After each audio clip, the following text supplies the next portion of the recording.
ভাই সাহাব, Motorola H60 fusion খুব তাড়াতাড়ি ইন্ডিয়াতে আসতে চলেছে। এপ্রিল মাসের 2 তারিখে আমরা দেখতে পাবো। আর এই ফোনটি কেন কিনবেন, প্রথমে প্রশ্ন তো এটাই আসবে কিনা। তো এই ফোনটা কেনার 5টা কারণ থাকতে পারে। প্রথমে যেটা কারণ হতে পারে ফোনের ডিসপ্লে ভাই দুর্দান্ত এখানে দেওয়া হয়েছে। কারণ এখানে আছে মোটরোলার 1.5K অল কার্ভ ডিসপ্লে। অনেকেরই কার্ভ ডিসপ্লে পছন্দ নয়, কিন্তু এখানে কার্ভ ডিসপ্লে ইউজ করানো হয়েছে। আর গরিলা গ্লাস 7i প্রোটেকশন।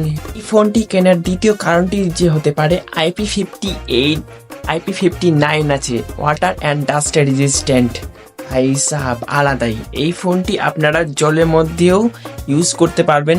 হ্যাঁ, জলের ছিটা যদি লাগে তাহলে খুব একটা অসুবিধা হবে না। তাই বলে আপনারা জলের মধ্যেই চুবিয়ে রাখবেন এমনটা করতে যাবেন না, কিন্তু থাকাটা খুবই ইম্পর্টেন্ট বলে আমার মনে হয়। ফোনটি খুবই শক্তপোক্ত, কারণ এখানে আছে মিলিটারি গ্রেড। আর তাছাড়াও এখানে যে ক্যামেরাটা ইউজ করানো হয়েছে, এখানে সনি সেন্সর ইউজ করানো হয়েছে।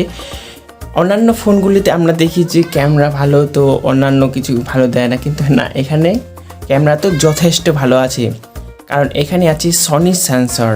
50 মেগাপিক্সেলের মেন ক্যামেরা আছে, সনির LYT700C সেন্সর ইউজ করানো হয়েছে। আর আলট্রা ওয়াইড আছে 13 মেগাপিক্সেলের ম্যাক্রো লেন্স তো থাকছে তার পাশাপাশি। আর 32 মেগাপিক্সেলের সেলফি ক্যামেরা। আর সামনেই 32 মেগাপিক্সেল ক্যামেরাটা দিয়েই আপনারা 4K-তে ভিডিও রেকর্ডিং করতে পারবেন, অর্থাৎ সেলফি ক্যামেরা দিয়ে 4K-তে ভিডিও রেকর্ডিং করা সম্ভব। এই ফোনটির 4 নাম্বার যে কারণটি আছে সেটি হলো AI।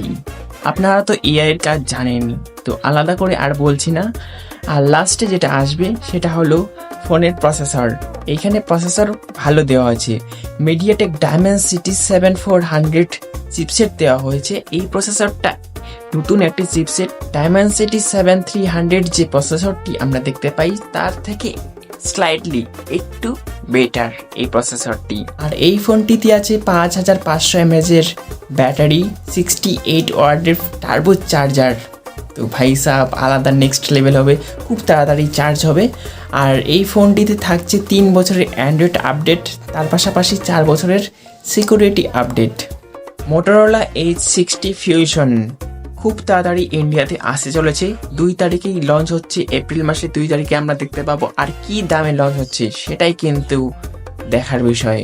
এই ফোনটির দাম কত হতে পারে, আপনার কি মনে হয় অবশ্যই কমেন্টে জানাতে পারেন। দেখাবে নেক্সট ভিডিওতে। আজকের মতন টাটা।